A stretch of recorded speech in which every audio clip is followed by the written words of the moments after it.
The spiritual life is really life itself.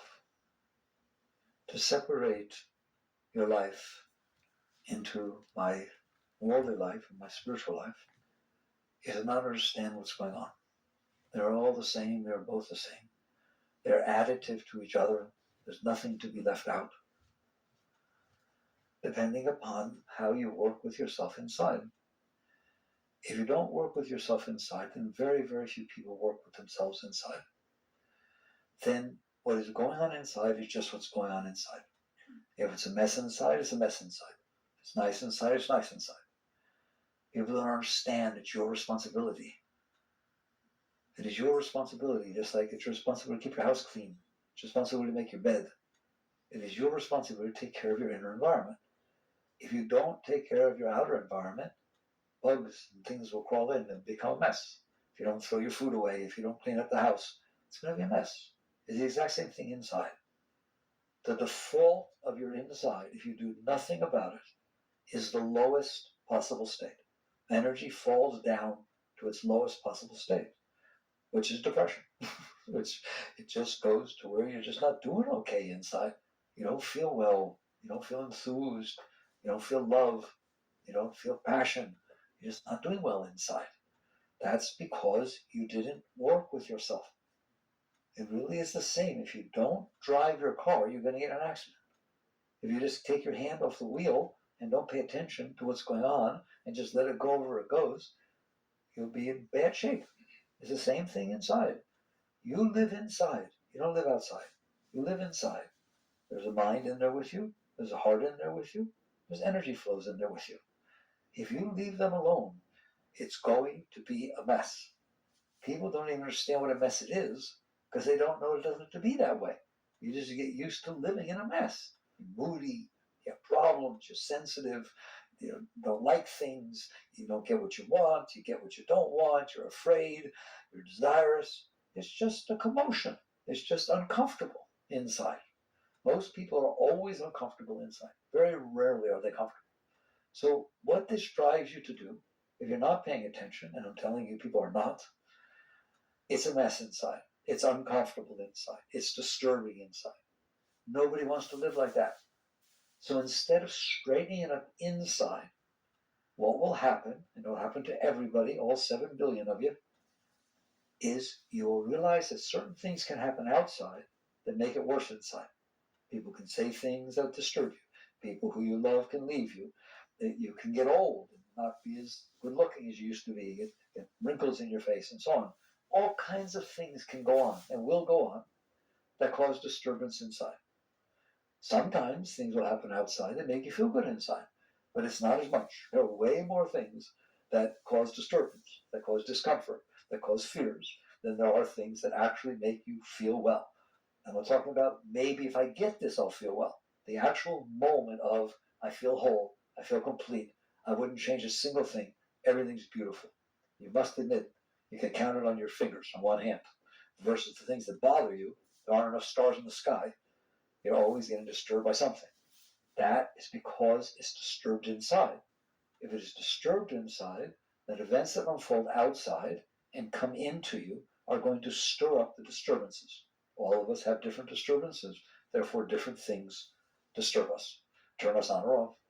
So a normal life, which you don't want, the normal life of a human being on this planet is as follows. I'm not okay inside. I'm not comfortable. I'm always uncomfortable. It's not comfortable. I have found that certain things can happen outside that make me feel more comfortable, and I can find that there are other things that happen outside that make me feel really worse. So my task in life is to try to control the environment outside of me so that more often it makes me feel good inside when it comes in, and less often it unfolds in a way that disturbs me, makes me worse. If you dare to be open and look at it, you will realize that's most people's entire life.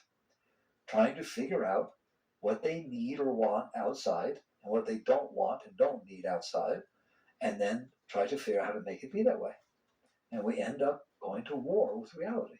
We end up going outside, fighting with people, places, things, situations, everything unfolding, because it's not the way we want. And then you try to make it be the way you want.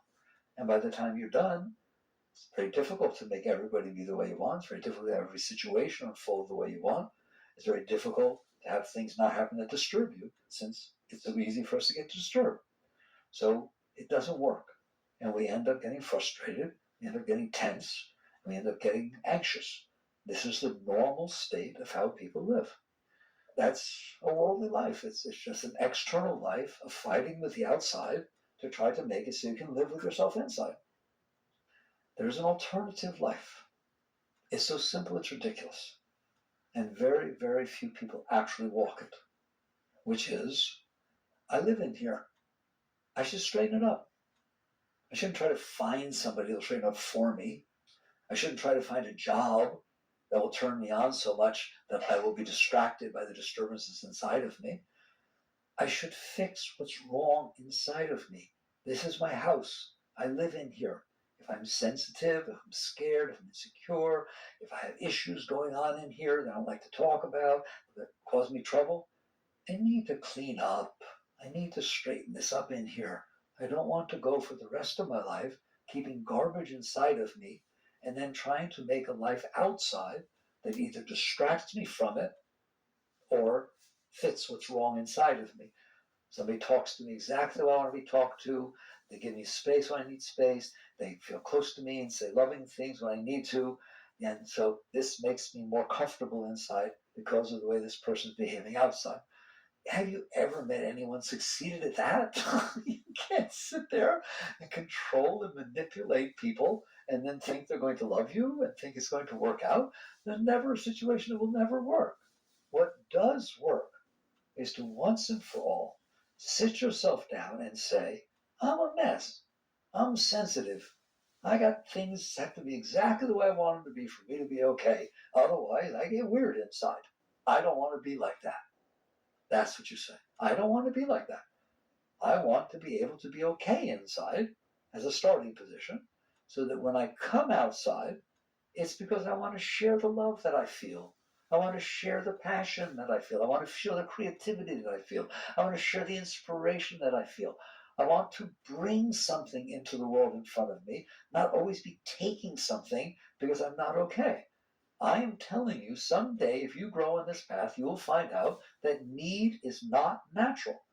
There are no needs. I mean, you need to feed your body or something basic like that. But in terms of social or psychological needs, no. It's because you're disturbed inside that you need all these things outside. It's like if you get real sick and you make your body real sick, you need a doctor. You shouldn't need a doctor. If your body's healthy, you don't need a doctor, do you? If your mind is healthy, if you're healthy inside, you don't have needs. It doesn't mean you don't have relationships. It doesn't mean you don't go to work, but you don't do it out of need. You do it out of love. You do it out of joy.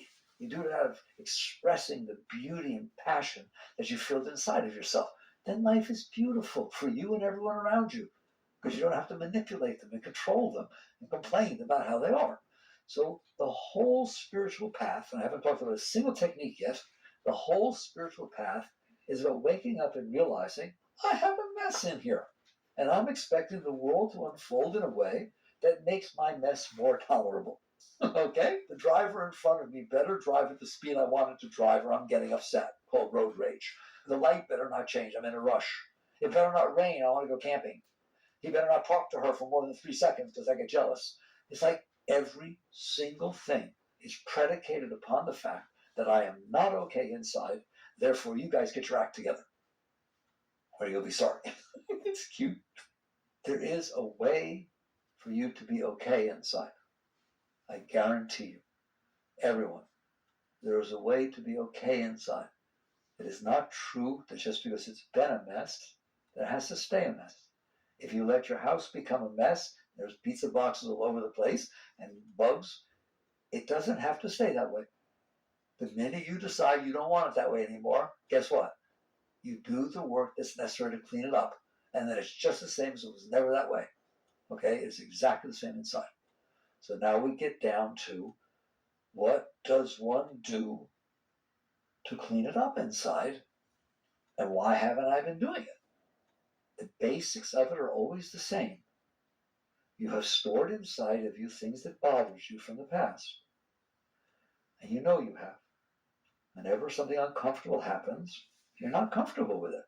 And so you don't want it to really someday, when you meditate deep enough, you realize what you don't want is for this uncomfortable vibration that came into you. You don't want it to touch you. It's almost natural in a sense. I don't want something that's uncomfortable to me to get too close to me. Outside, you don't want it to get too close to you. You try to avoid it, you stay away from it. You do the same thing when it comes inside. When a vibration comes in that is uncomfortable to you, you don't want it to come all the way back in your face. You don't want it to actually come all the way in.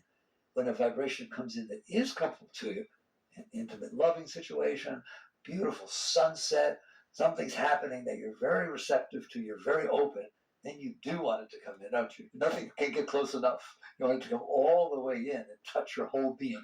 That shows you what's going on. So that when things come in that are not comfortable, you push them away. You try to push them away. When things that come in that are ultra comfortable, you try to hold them. You try to let them come all the way back so you can keep them. All right? That's very beautiful. Except if you push away something that already happened, where do you think it goes? Does it make the thing not have happened? No, it doesn't. It doesn't. Period. Ever. It means it stays inside of you.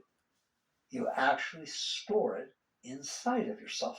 So now this uncomfortable thing that was already uncomfortable when it happened, okay, somebody's yelling at you, somebody fires you, your house burned down, somebody died. There are things that happen. No question about it.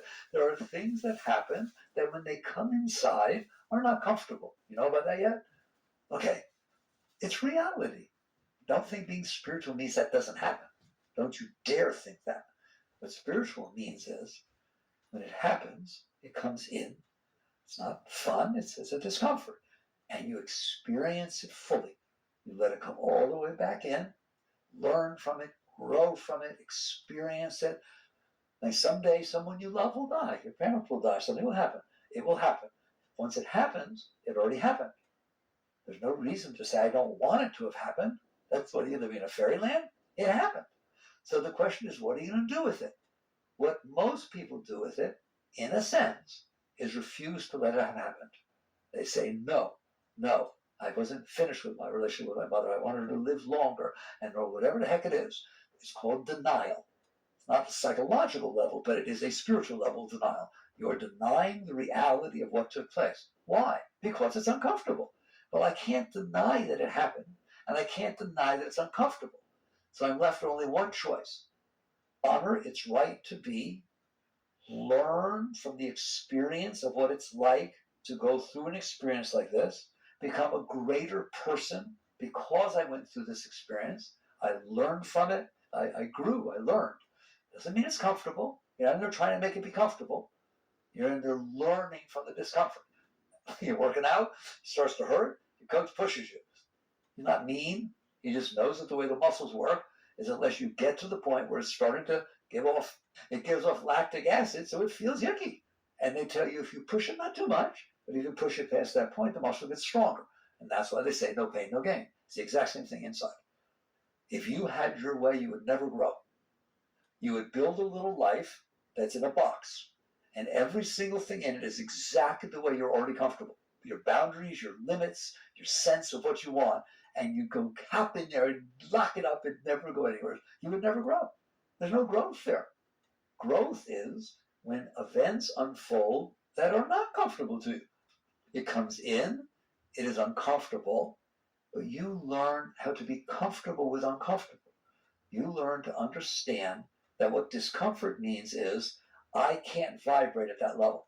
My soul, my being, my consciousness is not evolved enough yet to be comfortable with this vibration. So what you do instead is you learn to say, events are going to unfold. They're going to come into me. I'm going to feel their vibration. Some of them are comfortable. Some of them are not comfortable. That's fine with me. I honor that. I honor reality. I honor the right to learn from different experiences that unfold. But what do I do about the fact that it's uncomfortable? You don't have a choice of undoing the event. If an event has come in to you, it has already happened. There's no undoing it. It has to happen out here, then it goes into your senses, doesn't it? You pick it up secondhand. If it has already happened, No one has ever undone what already happened. So that's not a choice. You can't undo the event. So now the event, it comes in, it's uncomfortable. Well, things are uncomfortable. I don't know. You can try to make it comfortable if you want. Oh boy, my mother died. You can do that if you want, but I'm not going to work too good. So what you do is you honor, gee, my mother's only going to die once, and I was very close to her. It hurts a lot. Isn't that beautiful? The pain says, to me, that pain says, I love you. I don't feel that pain for someone I don't know. So the pain that you feel at somebody's death is love. It's a way of expressing your love.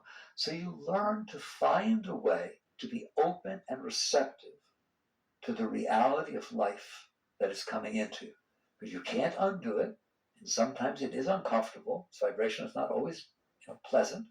And you realize, I would like to learn to be comfortable with all vibrations in life. I'd like to learn to be comfortable with reality, with the whole. This is called working on yourself.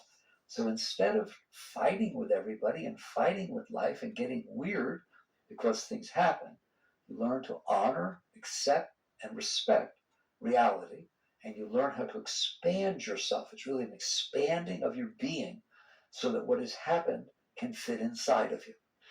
Since we didn't do that in the past, very few people do that. Don't feel bad. The natural tendency is to push it away.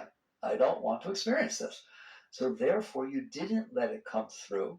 You stored it inside, and you have this entire collection of stored things from the past that bothered you. That collection is going to ruin your life. It's just that simple. That's the junk. That's the pizza boxes that you left inside because you never cleaned up as you went through your life. You didn't finish. They didn't finish. They're stuck inside of you. Now, to do it very briefly, anything you have stuck inside of you is going to drive you crazy. Someone's going to say something, you'll feel weird. You'll see a billboard, it'll remind you of it. Then you'll be afraid of seeing a billboard. Or you'll be afraid of seeing this person again because they always push your buttons. You're filled with this stuff. And now you have to adjust your life so that it doesn't disturb you.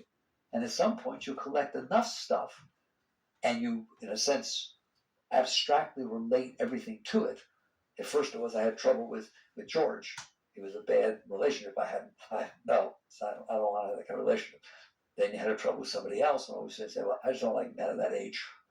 We just don't get along well, right? Then another one, sit there and say, well, I don't like men that are cowboys or firemen or this or that. And you keep broadening it out, and eventually I don't like men at all. People get like that. It's just you have no more room left in you, or an event can take place that doesn't hit your stuff. Do you understand that? Please understand that. You don't want to be like that. You can't have a nice life if your insides is that messed up, and then you try to control the life around you so it doesn't hit your stuff. So the alternative is to say, I don't want that stuff inside of me. What stuff? Any of it. I don't want any of it inside of me. I want to be open. I want to be receptive. I want to be able to handle the reality that's unfolding in front of me and finish it off. I told you I maintain a rule. I'm very strict about it. Not always successful, but I maintain a rule. If it's not happening outside, it's not happening inside. I give them the room. If something's happening outside and it's disturbing, okay, it's tough. It's hard. But when it's no longer happening outside, there ain't no way I'm letting that go on inside. Otherwise, it'll never go away. If somebody's yelling at you, it's not comfortable. It's not comfortable, right? Then they stop yelling. Don't worry, they won't stay there yelling. Nobody ever has. And then they walk away. I don't want that disturbance still inside of me. It'll never go away. I've got scars inside of me because somebody yelled at me. No, if it's not going on outside, it ain't going on inside. I'm going to let the energy pass through. I'm going to give it the room to finish so I don't have to carry it with me. That is the essence of spirituality. That is the essence of yoga. That is the essence of every single thing that has anything to do with spiritual growth. You cannot have that stuff inside of you. The highest technique you can do is to let go of your stuff. Is to basically sit there and say, I don't want this stuff inside of me. I don't care what it costs. I spend my money on lots of things. You do too. Nothing buys what that's worth. In fact, the reason you spend your money on a new car or a boat or a vacation is because you're so disturbed inside. You need a vacation from yourself. I need a vacation from this junk that comes up inside of me. And I'm telling you, that's where you spend all your money. That's why you need a nicer house.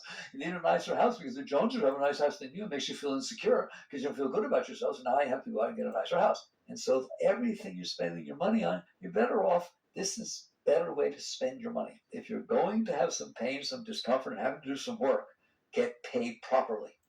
And what gets paid properly is I want less of me. I want less stuff inside. I want less stuff inside. How would you like to be able to wake up in the morning and giggle without a single thought on your mind? Not one single, just like, I'm back. I wonder what's going to happen today. And be all excited to find out what's going to happen today. To have any no notion, concept, view, opinion, preference. Just like, wow, it's Christmas morning. There are going to be events that unfold in front of me during the day. I wonder what they will be. And just have the blast of your life. And if something happens that's challenging, then play chess. Be challenged. People put themselves, wait a minute. Sometimes people come and say, you don't understand, it's so challenging. Chess champions put themselves in these amazingly challenging situations, don't they? Mountain climbers. Oh my God, that's pretty challenging and life-defying. There are people that go out of their way to purposely put themselves in very challenging situations. Why? Why do they do that? Because it brings out the best in you. It makes you dig deep and bring out the best that you are and makes you better than you were before, doesn't it? That's why we have competitions. That's why you climb mountains. That's why you challenge yourself to your limits. Why can't you let the everyday events that are unfolding in your life be your mountain climbing, be your chess match? They are just there. If they're challenging, good. Good. I'm glad they're challenging. That's exciting. That's better than being bored, isn't it? It's better than just floating through empty, dark space. And so you get to the point where you realize, I have made a mess inside, and I am going to clean up the mess I made inside so that I can enjoy the rest of my life. Not enjoy it conditionally. It doesn't have to be a certain way for me to enjoy it. I enjoy it. What? Life. I enjoy putting together dreams as if they're spiritual. Dreams are not spiritual. I'll talk about your inner dreams. I'll talk about this notion that someday my ship will come in. All you're doing is saying, I'm not okay, but maybe someday I will be. I don't want you to say someday I will be. I want you to be okay right now, right where you are. The Buddhists say, bloom where you are. I want you just to sit there and say, I can make something beautiful out of every moment of my life if I'm beautiful inside. But if I'm problemed inside, I can make a mess out of every single moment of my life. I can get tense, I can get anxious, I can get scared, insecure, can't I? I'm good at it. And I'm telling you, so now we have the groundwork. The groundwork is you have the stuff stored inside of you. You do not want it in there. That's your main technique. I haven't given you a technique yet. That's your main technique. I don't want that stuff inside of me. I used to say it, I'm going to say it again, but my friends yell at me when I say it.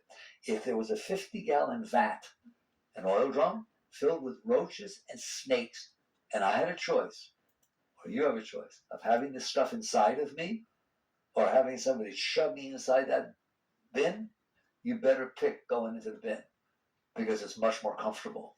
Because at least the bin is outside of you. Do you understand that? Being in there with the maniac, who's not happy about anything, who's in their preferences, I don't like it, they have all these scars from before. You understand that? That is not fun. And so you make this phenomenal commitment. It's a very personal commitment. It has nothing to do with your wife or husband or boyfriend or girlfriend or children, anything.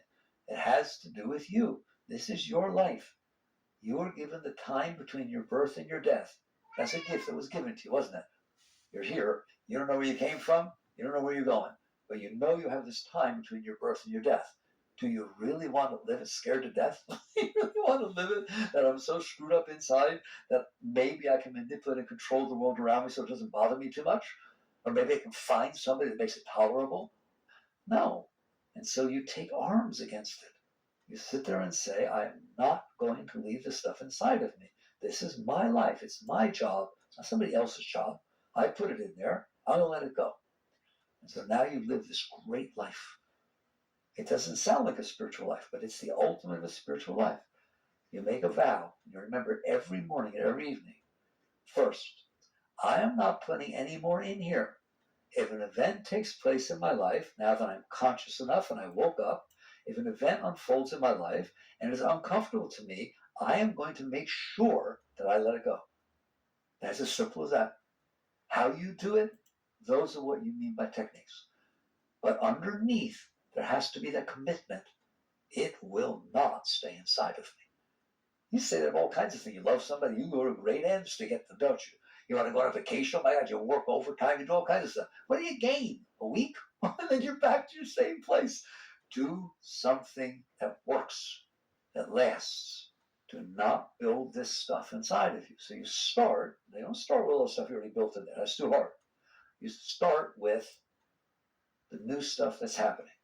And you sit there and say, I can handle that it rained when I wanted to go camping. I can handle the person's driving slowly in front of me when I'm in a rush. I can handle the fact that I wanted to wear a certain outfit, but Sally said she was going to wear it to the party, and heck, I'm wearing the same thing as her. All right, so, okay, can you handle these big, amazingly traumatic things? You're going to your senior prom in high school, and this little zits or something shows up on your face, all right? Comes to visit you of a little imperfection. Can you handle it? You're sitting on a planet, spinning around a little nowheres, and this little tiny 16th of an inch thing changes, and you're weird. You have to sit there and say, I can handle it. Why? Because the alternative is to say, I can't handle it. And if you can't handle it, it's going to ruin your life. You'll be weird for the rest of your life because that happened in high school. Don't tolerate this. So it's something you do inside yourself where you say, I am going to find a way to let things pass through me. They may be uncomfortable they're happening, but I'm not going to keep them inside of me. That's the first commitment you say to yourself. How do you do that? People say, I don't know how to do that. I agree you don't know how to do that. If you knew how to do it, you would have already done it. So there's this word in the English language called learn. You didn't know how to do calculus when you first went to school. You didn't know how to play tennis first time you picked up a racket. You know how to play the piano first time you sat down, did you? But you didn't say, no, I can't play the piano, I don't know how. You knew you were there to learn. You need to learn how to do this. And don't say, no, I'm not capable of doing this. Yes, you are. You are capable of doing this. You would not have made it to the human race if you were not. That's one of the perks of having taken the human birth. You're capable of doing this. It's like if I walk into your house, there's pizza boxes all over the place and all kinds of junk going on. No, I don't know how to clean it up. Yes, you do. You're not going to convince me you do not know how to clean that up. It's just you don't want to. It's the same thing here. You do know how. It is instinctual and natural to you. I'll prove it to you. If an event takes place outside, person's driving in front of you, is the one I use, everyone likes that one, driving 10 miles an hour slower than the speed limit in front of you and you're in a rush. How are you doing? The answer better be fine. Why? Otherwise, you're not doing fine. Otherwise, you just ruined your day because somebody's driving slow in front of you.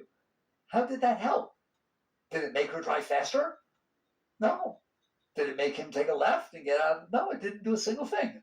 It's what we call irrational. What is irrational? If you do a cost-benefit analysis and there's 100% cost and 0% benefit, and you do it anyways, what is the benefit of you not being able to handle what is actually happening in front of you, such as somebody driving slow in the speed limit? Right? Now, I told you, if there's room to pass, pass. I'm not telling you to sit there and be a masochist. But if there's no room to pass, and you're going to be driving like this for a little while, I am highly encouraging you to enjoy it. Why? Because the alternative is to make a mess out of your life for absolutely no gain. This is what I meant when I started, when I said, you don't know what it's like to live in there and drive the car, to clean up. It is of no benefit. It's bad enough that the person is driving 10 miles an hour below the speed limit. It's worse that you're bothering yourself about it. These things are not related. They're different events, aren't they? They're completely independent events. Something's happening outside. The fact that you're bothering yourself about it inside is something you're doing. Well, I highly advise you stop doing it. And that's why when I say to you, you are capable of doing it. People say, I'm not capable. I say, learn. I don't understand. No. You know how I know you're capable? Because you're the one who's doing it. It's like it may be if I told you pick up Mount Everest, but if I say to you, right now, you're about to put your hand on a hot stove, okay? Don't do it. There's no way you're not capable of not doing it because you're the one who's doing it. You're about to do it. Just don't. Just withhold the urge to do it. And then it will be done. It'll be over. It's the exact same thing with the person driving in front of you. It's the person driving in front of you. That is not disturbing. It's just somebody driving in front of you. You have to go out of your way to make it be disturbing. You have to start saying, what's wrong with you? You should be driving the right lane. It is something you're doing. Just don't do it. Don't do it.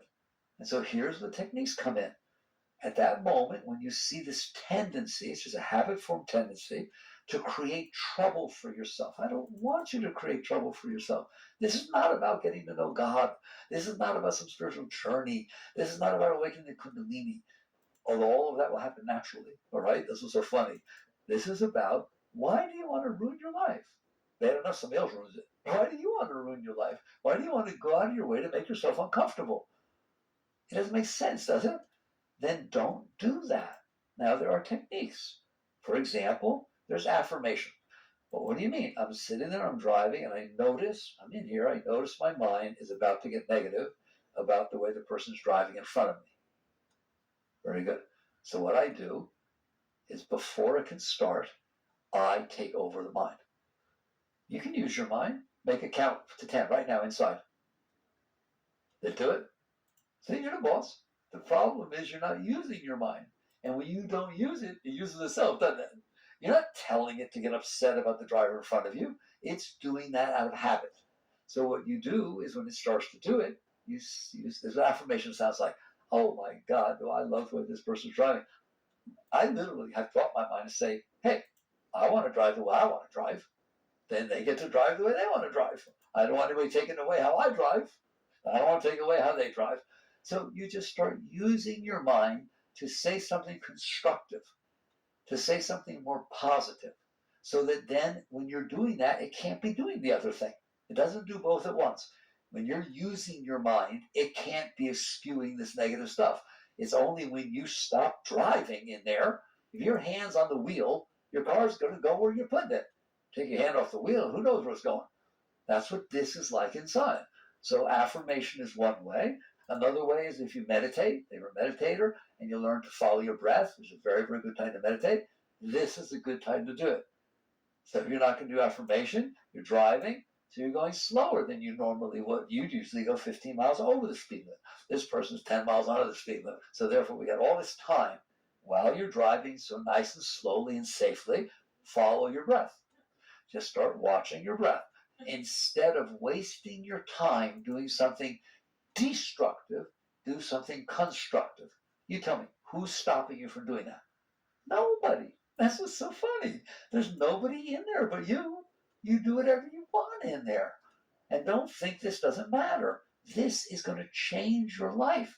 Now, by the time the person turns off, if you even notice, because you were enjoying the experience as it was, they turn off, you've had a nice time. You're in a good mood. You're ready to go to work. The other way, you already went to work. You're burned out before you get there. And then when you get there, all you do is tell everybody how terrible the driver in front of you was, what a terrible experience that was. Then you come home and tell it to your husband or wife. Oh my God. Which is better? I'm asking you, I'm begging you to do a rational cost-benefit analysis about how you are living inside yourself. Don't call it spiritual. Call it rational. It's just a rational thing to do. You do it with the food. You look at your food before you eat it. And you see if it's going to make you sick. You may like it, so you eat a little bit, but you do make rational decisions. You don't make any rational decisions about your thoughts. 99.9% of human beings who walk this earth make no rational decision about their thoughts. They just let them be where they are. They like something, they say, oh, I like it. Okay, I like it. We didn't even know where that came from. Where did that thought come from? And so you start working with yourself. I call this working with yourself. It's a beautiful thing to do. You do it every moment of your life, especially when things are disturbing you. It's not about the big things. It's about the little things. Because we end up being disturbed all the time by a mosquito. It's too hot out. It's raining when I don't want it to be. This, that, all kinds of stuff. And so instead, you start working to train yourself to be more happy, to be more positive, to be able to handle the events that are taking place in life. If you will let these things pass through you, they will pass through you. I say this all the time, but I mean it. There is no super glue in there. If stuff is stuck inside of you, you did it. Listen to me. There's nothing inside. It's just empty. It's just energy. It's just pure energy. So if an event comes in, it passes right through. You learn from it. You experience it. You become a greater being. because you experienced it, but it will not stay in there. I assure you. I've done this journey for 45 years. I've watched it very carefully.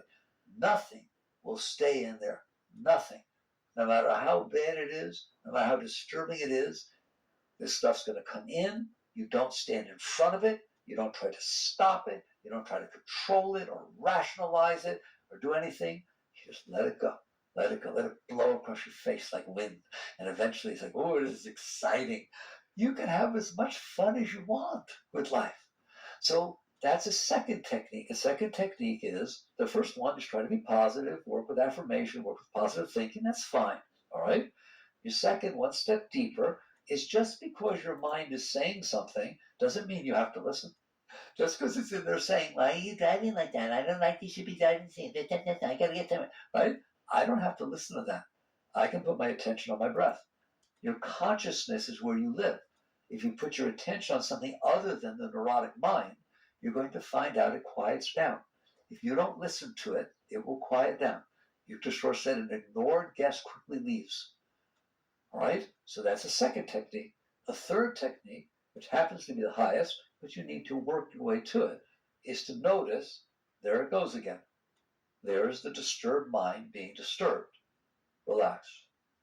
What do you mean it won't relax? I didn't tell it to relax. I told you to relax. You are in there noticing the mind being disturbed. How do you know the mind's disturbed? How do you know the mind's complaining about the person in front of you? Because I'm in here and I notice it. Relax back into where you notice from. Do you hear that? That's what it means to meditate on the self. Relax back to where you notice from, as opposed to relaxing into what you're noticing. That is the highest technique you will ever use. When you learn that no matter what's going on in front of you, you don't have to pay attention to it. You can just relax and release. At that point, what you've done is given plenty of room for it to pass through. You are the one who's in the way. You're in the way. You take away the block that your will is creating, that your resistance is creating, it will pass right through. Take down the Hoover Dam, and the Colorado River will go exactly back to the way it was, however long ago they built the Hoover Dam. Get out of the way, because you're the dam. Get out of the way. Do not resist. Relax and release. That's the highest thing. Relax and release, and the energies will pass right through you, and they will not leave a single scar. They'll just be there when they're there, and then they'll be gone when they're not. All right? So this is your technique. I call it working with yourself, because you are working with yourself. Instead of manipulating, controlling the world around you to try to make it fit your messed up self, you're letting go of yourself. Then ultimately what will happen, and it's a very natural process, is as you let go of the everyday things that are happening now, the old stuff will start to come up. Why? Because you didn't shove new stuff down on top of it. All right? It will release naturally. It'll come up in your sleep. It'll come up while you're just minding your own business. You were doing well, and all of a sudden the stuff's coming up. Good. That is what is supposed to happen. It's called purification. If that stuff is in there, it's either going to stay down there and run your life from underneath, or you're going to be willing to let it go. And you want it to come up, and you want to let it go.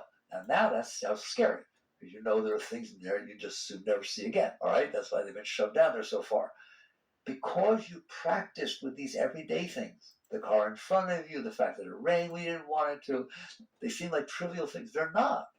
They're just like, you know, when you learn to play the piano, they don't give you Beethoven. They give you scales. Oh, scales. Yes, but what do scales have to do with being able to play Beethoven? Everything. As you learn to play your scales, you're getting the basics down about how to move your fingers, about timing, about all kinds of stuff. It is exactly the same with this. As you learn to let go that somebody didn't say hello, or somebody didn't act the way you wanted them to, or the car in front of you was a problem, or it rained when you didn't want it to, those are your scales. I want you to look at the scale. Nothing is small enough to not be worth letting go of. Not big enough, small enough.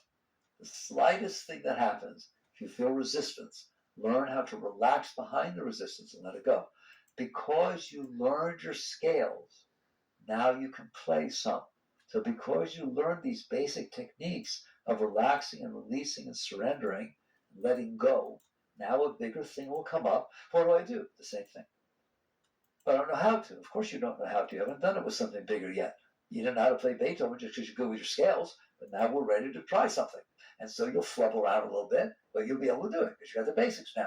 So when this thing comes up, do the same thing, relax and release.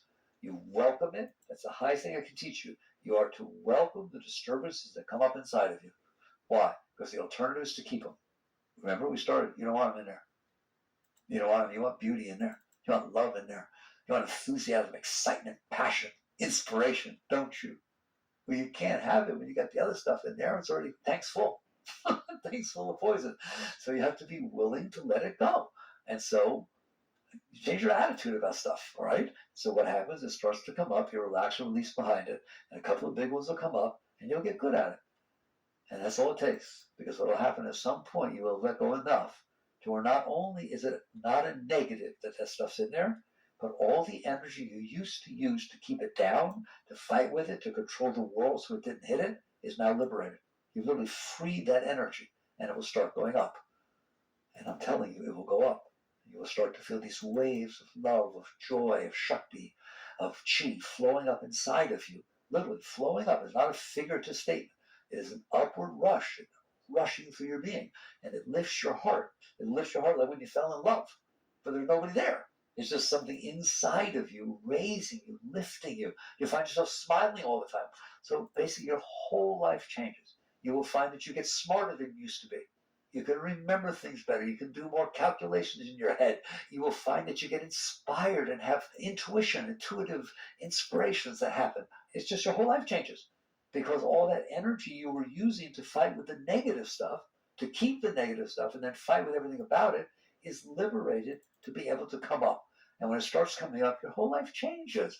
All the chakras open. All the beauty of what you think of as spirituality you try to make happen happens naturally, literally. Every single center of energy will open. You will feel it open, and you will feel how the energy flows through them until eventually all of it just flows up and fill you with joy and love and ecstasy all while you're working, while you're doing anything. Just like, hey, you can be depressed while you're working, can't you? You can get down while you're working. You can be negative while you're working. Why can't you be positive while you're working? Why can't it be a beautiful, positive experience? So this is what it means to walk the spiritual path. If meditation helps, and it does, meditate. If mantra helps, and it does, do mantra. If positive thinking helps, and it does, do positive thinking. Whatever technique, yoga, whatever it is, find things that work for you to help you work with yourself. But the important thing is, do you understand that you don't want that stuff inside of you that you stored inside of you? And then try to compensate with it with the rest of your life. And you commit yourself every day to let go of a piece. Every day when you wake up in the morning, before you do your practices, you remember what I said. You sit there and say, there's going to be less of me when I go to bed tonight. I don't know how much less, but there will be less. I'm not putting more in, and if some comes up, I'm letting it go.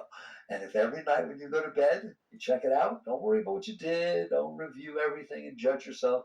Just sit there and say, did I let some go? Did I do my best letting some of this stuff go? And then sleep well and get up and get another day.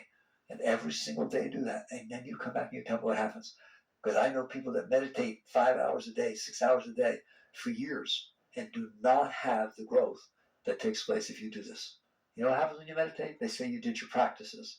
That's what they're called, practice. They're preparing you for the real work, which is letting go of yourself. Christ said what? You must die to be reborn. You will find that the essence of all spiritual teachings is what we just talked about. That's what it means to die to be reborn. You are willing to let go of your personal self so that you can rise up and ascend to the beauty that's inside of you. Work with these things. Jagger.